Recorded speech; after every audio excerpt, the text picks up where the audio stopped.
Welcome to the Source Studio podcast. My name is Priscilla and I am your host. And I'm on a mission to help luxurious interior designers reclaim their precious time and elevate their services to turn their interior design business into a 7-figure company. How? Keep listening. Hello, everyone. Welcome to another episode of the podcast. I hope you are all having a great day and I'm very, very happy you are here on another episode. So today we are going to be talking about 3D renderings versus 3D models and why they are not the same and why it can be confused sometimes in the interior design community. So let's dive right in. When you think of 3D modeling, what comes to mind is the process of creating 3D images with the help of a software or program or whatever you use, right? But they don't really show you or your client what you have in your mind, the design that you're trying to make come to life. And don't get me wrong, 3D models are really, really good for understanding layouts and playing with the spacing and changing the placing of objects, furnitures, etc. And that is in fact what they are. 3D modelings are models.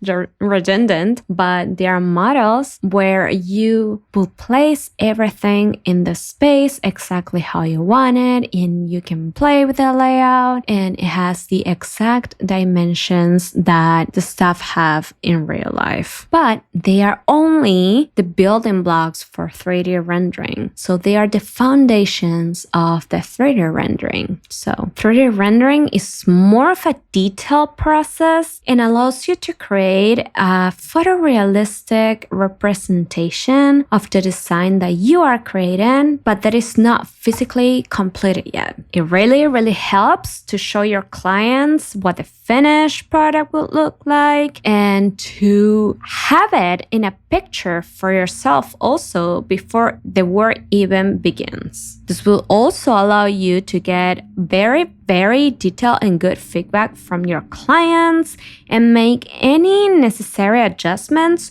to anything before you even begin. I mean, you probably already realize this also means you spend less time and save more money. Let's be honest, renderings will also show your client how professional you are and your business is, and it would allow them to view your product from a luxurious standpoint. That sounds amazing to me. And let's get real about 3D models and why they aren't renderings and why they can't be used as renderings. I mean, I know that when you start your business, you needed something to get you by, and investing in a rendering expert just wasn't in the budget yet, probably. But your business has grown so much since then. And now it's the time for your brand to represent the absolute expert that you are. And girls, that 3D model is just not gonna cut it anymore. And we're here to talk about it. First of all, I'd like to say that there is absolutely nothing wrong with your 3D models, but there is no strategy in it. And without a brand strategy, your model has just no meaning. It only functions for a space layout. And I don't want you to take this wrong. I don't want any of you to think that I'm insulting your current 3D models. But a rendering adds strategic value and aligns design choices with the client's objectives. It also aligns with your brand identity and your target audience. And all this just makes you realize you need more than just a 3D model. If you're trying to reach this luxury interior design company, if you're trying to reach 6-7 figure, then you need more. You need to look professional. You need to look luxurious because that's what you are. And in order to do that, you need to step up and start using 3D renderings. And again, 3D models provide a special representation of the design, but renderings take it a step farther. They add texture, textures, they add real materials, real lining, and realistic details. So all the materials you're gonna be using for the project, including tiles, including surfaces, including painting, all of that, every single one will go into your rendering. They offer a very polished and luxurious representation, and it also allows your clients to have a very good taste of what the space will look like after the project is finished. And I think I'm repeating myself here a little bit, but I think this is so important for you guys to understand. With all this said, your brand is giving beginner vibes even though you're a total expert, and you know that. And trust me, your audience also notices this stuff. And what I mean with audience, I mean your clients. They notice this stuff even if we think they don't, which doesn't make you look professional. And we want you to look professional. We want you to look luxurious. We want you to look high-end because you are. Both 3D models and renderings have their place during the design process. With 3D models, as I said, you can provide a functional understanding and show the layout. They're great for that. Don't get me wrong. They can be great for that first stage. But renderings elevate the presentation and the emotional connection with the design. Imagine being a homeowner and being able to envision exactly what your, for example, living room is gonna look like. Just seeing a picture of the final product even before you start. That would be a no-brainer for me as a homeowner. I mean, I don't own my own home. I wish I did, but it would be a no-brainer.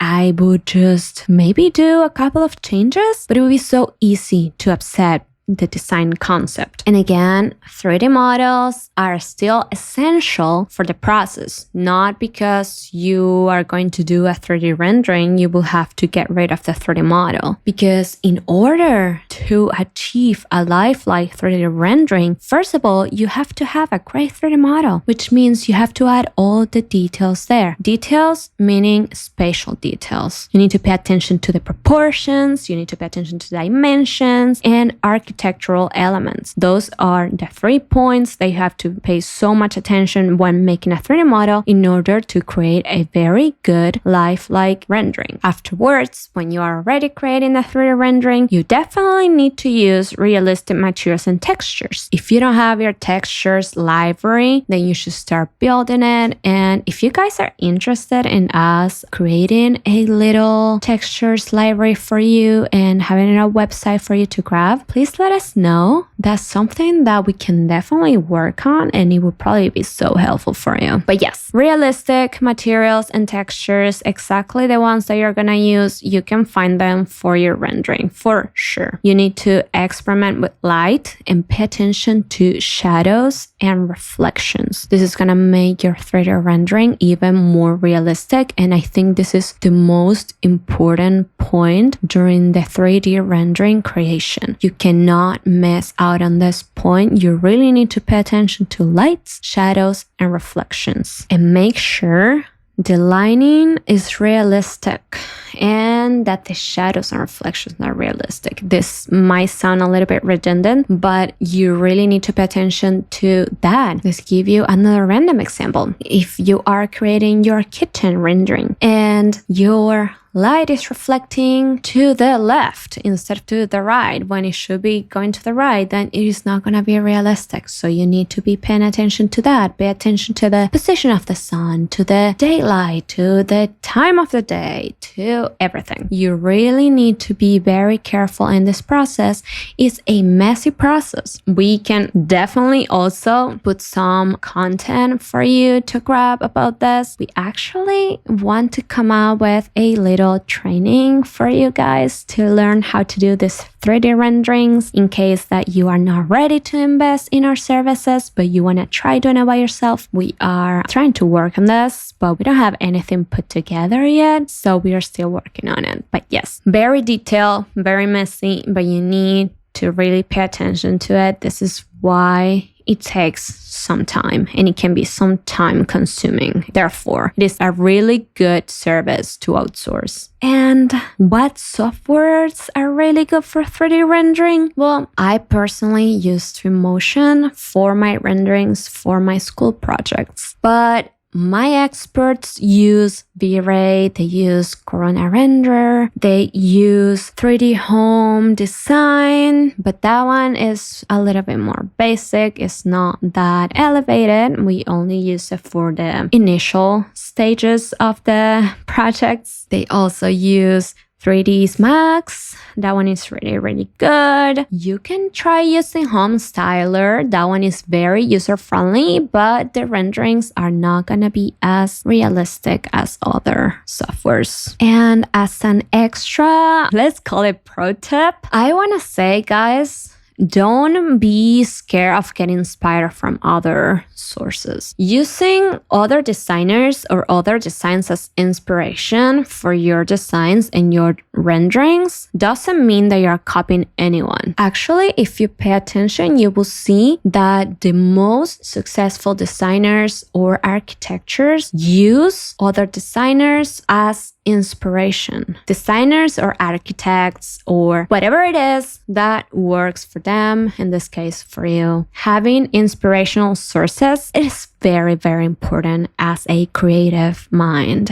So allow yourself to draw inspiration from as many sources as possible. The goal here is to pay attention to real life references and replicate the same for yourself. So what I mean with this, I don't mean copy other person's design. What I mean with this is pay attention to the real life stuff. So pay attention to how the water looks on the glass when it's raining. And you can use that for your shower renderings. See, that is such a random example, but it's a real life thing. And I'm very sure that the same can be applied to other designers' designs. That sounds kind of funny, designers' designs. But seriously, just pay attention to all this stuff, even the most minimum stuff. And if you can achieve 3D renderings, meaning lifelike renderings, you can be so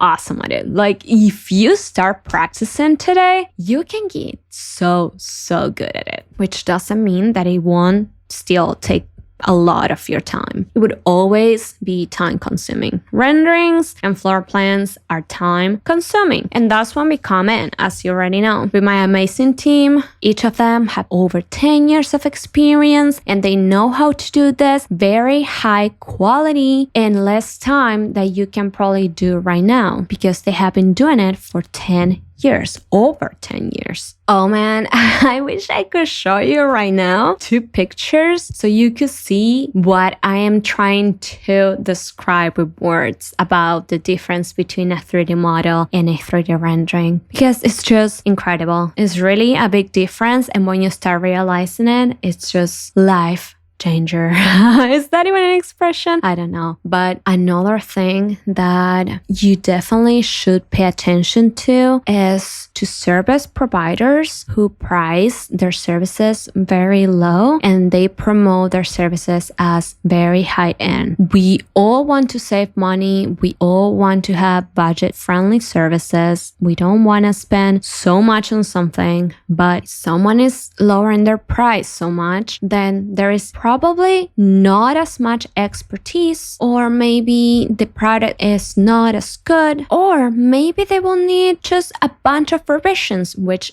if that's what you are willing to do, that is 100% okay. Don't get me wrong, I wouldn't judge that. I probably do that too with many things. But from personal experience, I would risk it and get the services that I know that I'm going to get it right at first. That even if they are a little bit more expensive, I know they're gonna do what I'm looking for. sometimes when we are trying to save money, we end getting services that are cheaper and they end costing even more than if we invested on the air quotes expensive ones.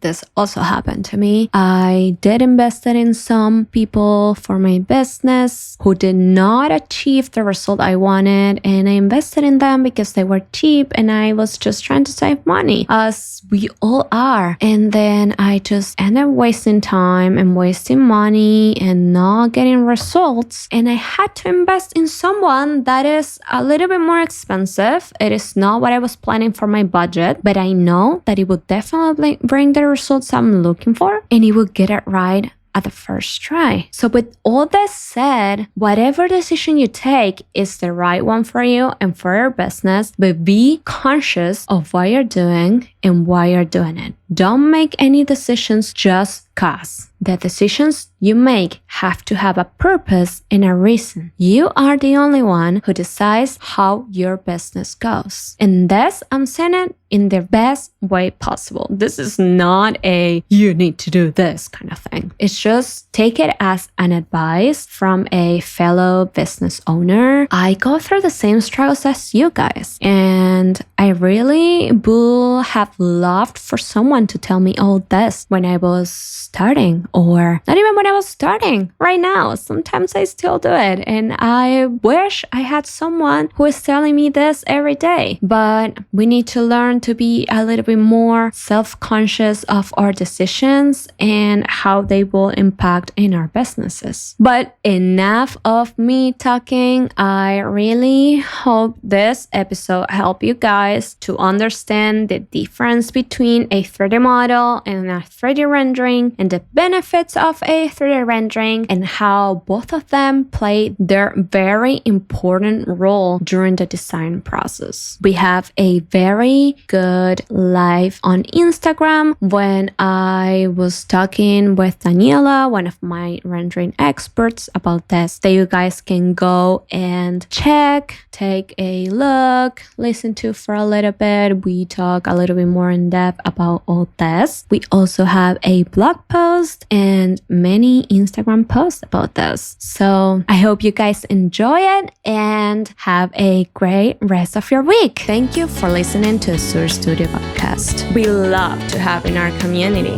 Let's be friends on social media. You can find us on Instagram at surstudio.id or check out our website at surstudiointeriordesign.com. This was Priscilla from Sur Studio, and I look forward to have you on our next episode.